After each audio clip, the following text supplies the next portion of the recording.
problem, border issues with Malaysia and Indonesia. So I discussed with President Prabowo. What should we do? We declare war.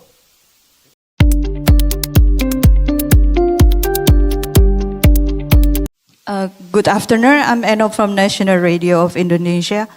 Pleasure to meet you, Mr. PM. My question is,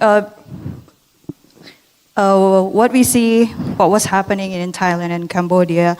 So what we should do, Indonesia and Malaysia, because we also have some borders, to keep the borders in peace and stability. Do you have any advice for the people in the borders? Thank you. See, problem, border issues with Malaysia and Indonesia. So I discussed with President Prabowo. What should we do? We declare war.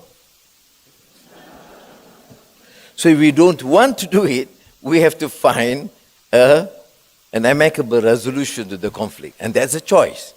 In Parliament, when the members of the opposition Islamic Party started attacking me about Sulawesi and Ambalat, and they said, no, you should surrender, not surrender this. I said, you have a choice.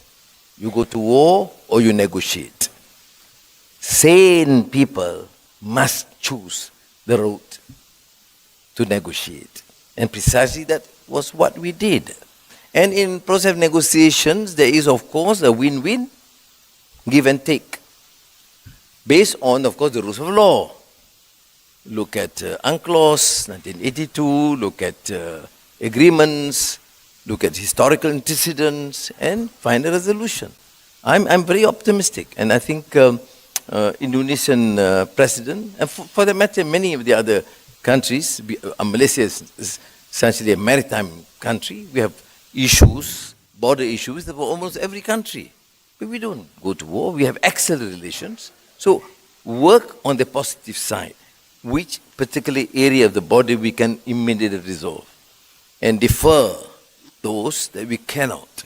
But it should not be an issue that could create differences, and there should be, as I said, sanity in the sense that to respect these differences for a while and not be seen unnecessarily to provoke.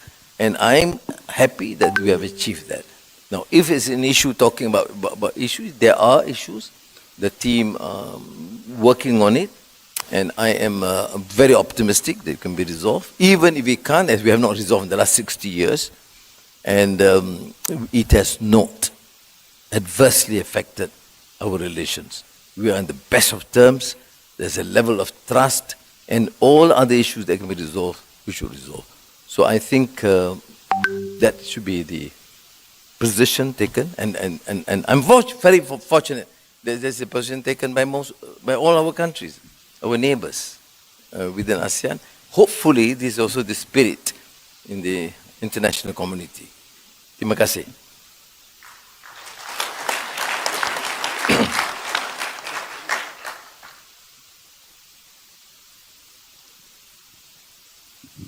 Prime Minister Dino Patijalal from Foreign Policy Community of Indonesia. First, on behalf of civil societies in Southeast Asia, congratulations on your success in mediating a truce between Thailand and Cambodia. So that comes from the heart.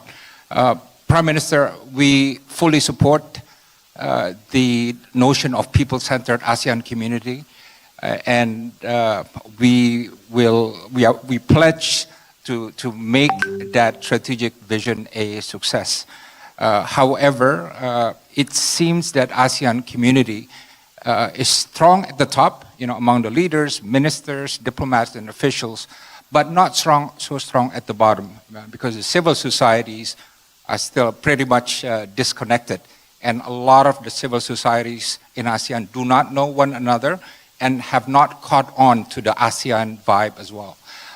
Can you tell us why ASEAN is having a problem or a challenge grassrooting to the civil societies? And would you agree that ASEAN community cannot be solid unless it is strong at the top and also strong and solid at the bottom? And as I told you when I came to your residence at Lebaran this year, that FPCI, my group, we are organizing probably the largest civil society conference of ASEAN member states on 6 and 7 of October. And I'm just wondering if you have any encouraging words that I could spread to the civil society groups that we are reaching out all over ASEAN for that purpose. Thank you. Thank you. Firstly, in reference to the, at least the resolution to the Cambodia-Thai crisis or conflict, I think we owe it to the leaders, both of these countries and ASEAN, because the cohesiveness and determination of ASEAN and the pressure placed by them. Then, of course, we have the United States and China. Secondly, on the issue of civil society, we are committed. I mean, in the ASEAN meetings, headed government, we have meetings with the youth, with women, with civil society. Now, the contention is that it's not permeating to the lower levels. Okay, inshallah, we'll have to do a bit more to encourage the various levels of engagement, and I think this can be done. But it's a major start. I mean, a good start, as I've seen. In all our meetings, we have a special session that leaders have to listen. And I think this will continue even at the next summit. And for the 6th, 7th October conference of civil society leaders or representatives, I'm sure that we will do whatever we can to support this sort of engagement. If there's any faults or failures, you blame the Secretary General, as I said before. But I'm sure he will, of course, try to coordinate that, to instill that sort of commitment and support by governments particularly. So, because of course not all governments within ASEAN has that level of commitment to support democratic practice and what we call the role of the civil society. But I think this can be encouraged by, at least as a policy, all have endorsed. Okay? And to me, it's very critical to succeed, to ensure success of a democratic system. Not only political parties, I mentioned, but habits of the heart, or Tocqueville. He also mentioned intermediate associations, which is now being the role played by the civil society. And I truly believe that the role of civil society for specific interests to cater for the needs of various sectors of the people must be more effective, because that renders participatory democracy, in the sense that we actually listen,